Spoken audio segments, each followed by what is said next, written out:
warahmatullahi wabarakatuh. Perkenalkan, nama saya Aldikri Hilmi Suari dari kelas 10-6. Saya masih berumur 15 tahun. Jadi kali ini saya akan membahas salah satu mitos terkenal, yaitu mitos Sangkuriang, yang sudah banyak orang sekali ketahui dan terkenal di kalangan Jawa Barat ya. Nah, cerita ini bukan sekadar kisah, banyak pesan moral yang ditinggalkan di kisah ini. Kayak kita harus menghormati orang tua dan sebagainya. Jadi dulu kala hidup seorang perempuan cantik bernama Dayang Sumbi. Ia dikenal pintar, cantik, baik, rendah hati, dan punya seorang anak laki-laki bernama Sangkuriang. Kalau tidak salah, suaminya juga itu adalah seorang hewan bernama si Tumang. Namun karena suatu insiden kecil, si Sangkuriang harus tumbuh tanpa adanya peran orang tua karena ada insiden saat dulu kala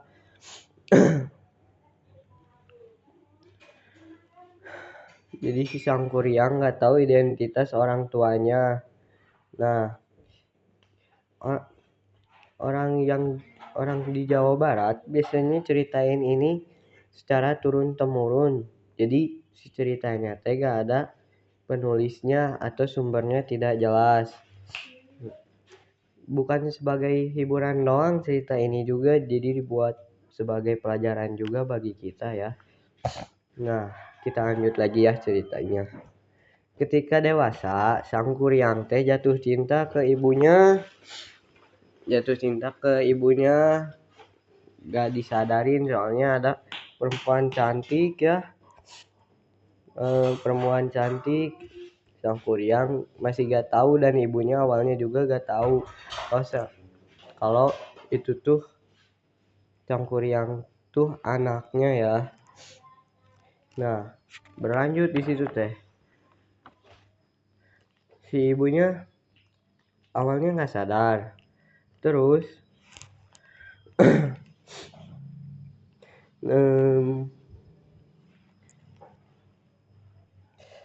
tapi akhirnya si ibunya dapat jawab. Dayang Sumbi, nama ibunya Dayang Sumbi pun akhirnya menemukan kebenaran kalau ada di kepalanya ada bekas luka yang sama kayak anaknya. Wah, si ibunya langsung menyadari itu dan meminta dibatalin pernikahannya. Namun si Sangkuriang kekeh atau keras kepala, dia masih memaksa untuk melanjutkan saja. Nah, akhirnya yaitu Dayang Sumbi pakai trik yang terkenal, yaitu meminta Sangkuriang membuat perahu dalam semalam. Namun ujung-ujungnya gagal meskipun Sangkuriang berusaha keras dan memiliki kekuatan yang luar biasa.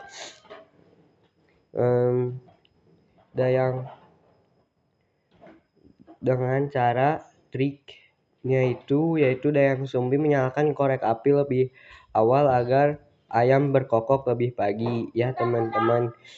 Nah,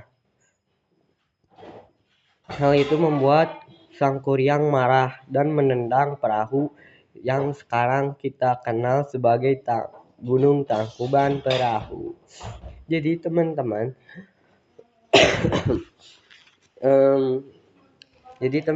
ya, banyak manfaat yang bisa kita ambil atau pesan moralnya, kayak kita gak boleh durhaka ke orang tua, jangan lupa menghormati orang tua ya. Lalu cerita ini diwarisin secara turun temurun di kalangan orang-orang Sunda generasi muda. Jangan sampai cerita ini padam, gak berlanjut lagi gitu. Kan ini kayak udah warisan ya. Jadi bukan sekadar cuma ada Gunung Tangkuban Perahu, tapi kita bisa tahu juga legendanya ya. Jadi kesimpulannya, mitos Sangkuriang memiliki banyak pesan moral teman-teman ya. Pesan moral, nilai, dan sebagainya. Kita sebagai warga Sunda jangan lupa membudayakannya, jangan sampai warisan ini tuh padam ya.